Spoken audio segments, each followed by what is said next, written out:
Welcome back to movies 360 और आज मैं एक्सप्लेन करने जा रही हूँ मूवी ज़िबा खाना को।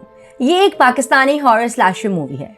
ज़िबा खाना, जिसे इंग्लिश टाइटल हेल्स ग्राउंड में रिलीज किया गया था, इसे पाकिस्तान की पहली स्लैशर मूवी के तौर पर जाना जाता है और उसे देखकर आपको हॉलीवुड की 70s और 80s की स्लैशर मूवी की याद आएगी।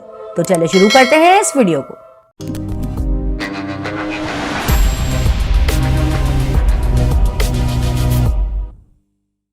मूवी स्टार्ट होती है और हम एक आदमी को देखते हैं जो अपनी गाड़ी से कहीं जा रहा होता है और उसे देखकर ऐसा लगता है कि वो रास्ता भटक गया है और तभी हम देखते हैं कि वो जन्नतपुर में पहुंच गया है। अब आगे चलकर उसे रोड पर एक औरत दिखाई देती है जिससे बचने के लिए उसका एक्सीडेंट हो जाता है। फिर जब उसे होश आता है तो वो जख्मी हो गया था।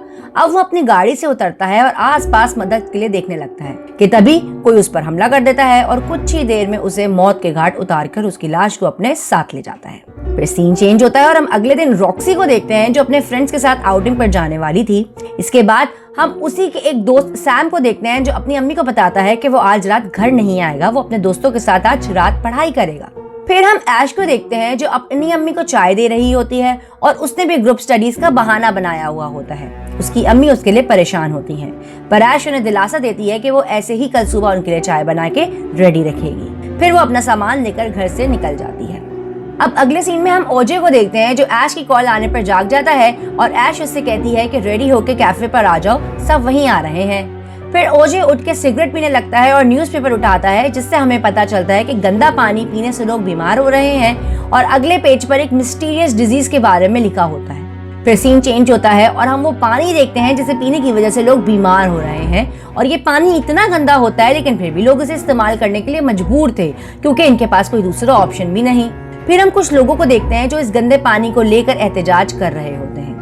अब अगले सीन में हम इन चारों दोस्तों को एक कैफे में देखते हैं जहां ये अपने एक और दोस्त विकी का वेट कर रहे होते हैं। फिर हमें पता चलता है कि ये लोग ग्रुप स्टडीज का बहाना बनाकर एक रॉक कॉन्सर्ट में जाने वाले थे और उसके पासेस भी इनके पास थे और तभी हम देखते हैं कि विकी एक वैन रेंट पर लेकर वहां पहुंच जाता है जिसमें ये सब बैठकर जाने वाले थे। इसके बाद वो सब उसमें बैठकर अपनी मंजिल की तरफ रवाना हो जाते हैं। अब कुछ टाइम बाद वो लोग शहर से बाहर आ जाते हैं। फिर आगे जाकर उन्हें एक ढाबे का बोर्ड दिखाई देता है तो वो थोड़ा ब्रेक लेने के लिए उस रास्ते पर निकल पड़ते हैं।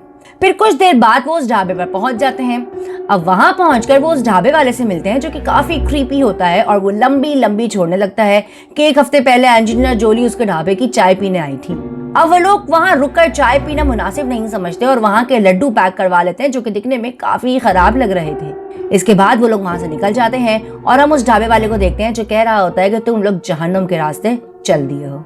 अब अगले सीन में हम देखते हैं कि ओजे उन लड्डुओं को बहुत मजे से खा रहा होता है और वहीं सैम विकी को एक शॉर्टकट का बताता है जिससे वो हाईवे पर जल्दी पहुंच जाएंगे। फिर उस रास्ते पर जाकर उनके फोन के सिग्नल्स भी चले जाते हैं और वैन में पेट्रोल भी कम रह जाता है। अब कुछ ही आगे जाने के बाद ओजे की तबीयत बिगड़ने लगती है तो वो फौरन ही वैन को रुकवाता है और वॉमिट करने लगता है। फिर वो वैन से थोड़ा दूर चला जाता है जहां उस पर कोई इंसान हमला कर देता है।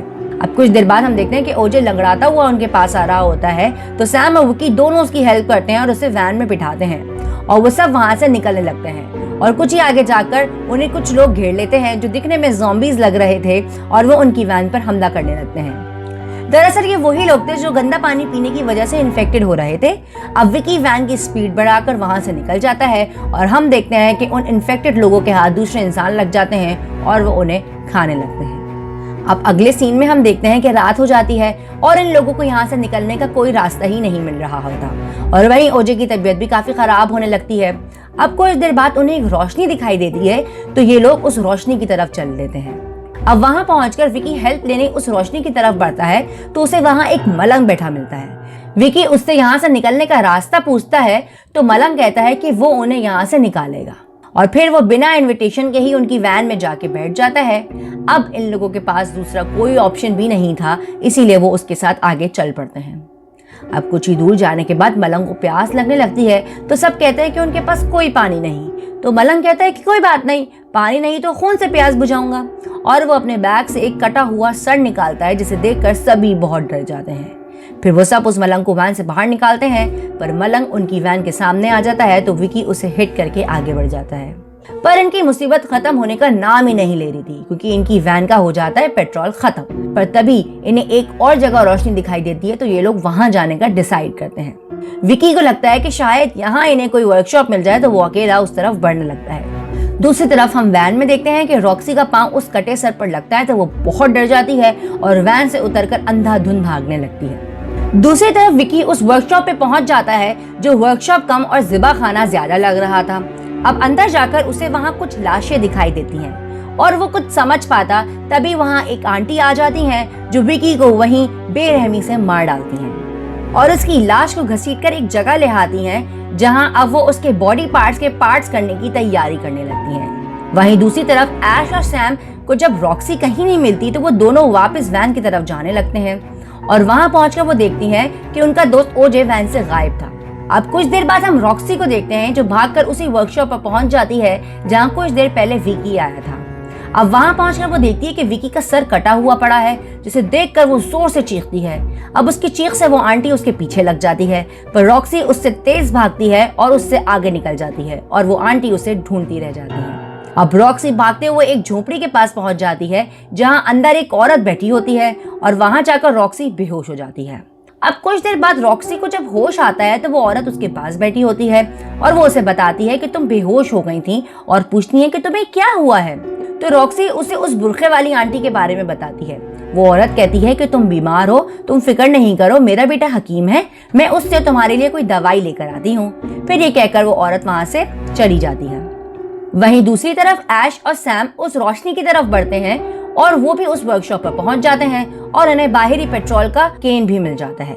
फिर ये लोग उसे लेकर वापस वैन की तरफ जाने लगते हैं कि तभी वो बुरखे वाली आंटी वहां पहुंच जाती हैं और उसे देखकर ये दोनों बहुत डर जाते हैं और अलग अलग डायरेक्शन में भागने लगते हैं। फिर वो आंटी सैम की तरफ बढ़ती हैं और वहीं सैम आगे जाकर किसी चीज से टकरा कर नीचे गिर जाता है और वो कुछ कर पाता, तब तक वो उस आंटी का शिकार बन जाता है और अपनी जिंदगी से हाथ धो बैठता है। दूसरी तरफ हम रॉक्सी को देखते हैं, जो वहां बोर होने लगती है, तो उसे उस औरत की अलमारी से एक फोटो एल्बम मिलता है, जिसे वो खोलकर देखने लगती है और तब उसे पता चलता है कि वो मलंग जो उन्हें पहले मिला था और वो बुरखे वाली आंटी दोनों इस औरत के बच्चे हैं। ये देखकर वो घबरा के पीछे हटती है, तो दूसरी अलमारी से उसे उस औरत के शौहर की डेड बॉडी मिलती है, जिससे डरकर रॉक्सी उस झोपड़ी से भाग जाती है। अब रॉक्सी भागते हुए इस जगह पहुंच जाती है जहां उन्होंने उस मलंग को कुचल दिया था। वहां उसकी माँ उसके पास बैठ के रो रही होती है और तभी हम देखते हैं कि वो बुरखे वाली आंटी भी वहां पहुंच जाती है और वो रॉक्सी की गर्दन तोड़कर उसे वहीं मार डालती है। फिर वो औरत उसे बोलती है कि इनमें से किसी को भी जिंदा नहीं छोड़ना। वहीं दूसरी तरफ ऐश वैन में पेट्रोल डालती है और वो वैन स्टार्ट करके वहां से निकलने ही वाली होती है कि तभी वो आंटी वैन के सामने आ जाती है और वो वैन के शीशे तोड़ने लगती है और इसी बीच ऐश वैन से उतरकर भागने लगती है। अब थोड़ा ही दूर जाने के बाद वो एक ट्रैप में फंसकर नीचे गिर जाती है, तो वो फौरन पास एक पड़ी लकड़ी को उठाकर उस ट्रैप के वायर को उस पर लपेट देती है और एक दरख्त के पीछे छुपकर आंटी के आने का इंतजार करने लगती है। अब जैसे ही आंटी वहां पहुंचती हैं, तो ऐश पीछे से उस पर वार करके उसे वहीं गिरा देती है और फिर वो अपने दोस्तों का बदला लेने के लिए उसे उसी के हथियार से मार डालती है। अब कुछ देर बाद का सीन हम देखते हैं कि जहां अब सुबह हो जाती है और ऐश जंगल में आगे ही बढ़ रही होती है कि तभी उसे अपना दोस्त ओजे वहां दिखाई देता है। अब ऐश जैसे ही उसके पास जाती है, तो उसे पता चलता है कि ओजे इन्फेक्टेड होकर ज़ॉम्बी बन गया है और यहीं पर यह मूवी खत्म हो जाती है। तो गाइस, आप लोगों को ये मूवी कैसी लगी मुझे कमेंट सेक्शन में जरूर बताएं और अगर आपको मेरी वीडियो पसंद आई है तो उसे लाइक जरूर कर दें और मजीद मेरी वीडियोस देखने के लिए चैनल को सब्सक्राइब करें। तब तक के लिए बाय, टेक केयर।